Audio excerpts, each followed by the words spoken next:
وزیراعظم کے مشیر رانا ثناءاللہ نے خبردار کیا کہ بانی پی ٹی آئی نے اپنا رویہ تبدیل نہ کیا تو اس سے نہ صرف انہیں اور پارٹی کو نقصان ہوگا بلکہ ان کی خیبر پختونخوا میں حکومت بھی خطرے میں ہوگی۔ رانا ثناءاللہ نے دعویٰ کیا کہ بانی پی ٹی آئی مذاکرات نہیں چاہتے، ایسی صورتحال میں انہیں مذاکرات کے لیے منانا نہیں چاہیے۔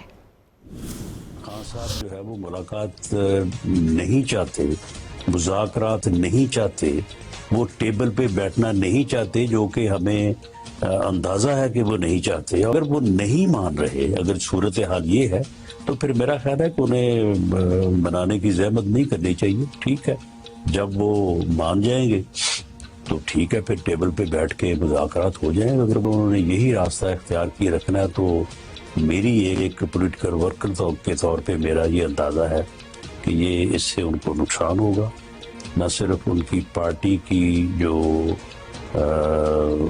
ان کی پاپولیرٹی یا ایگزسٹنس جو ہے، اور خاص طور پہ جو ان کی حکومت ہے خیبر پختونخوا میں، بالکل یہ دونوں جو ہے وہ ایٹ سٹیک ہوں گے۔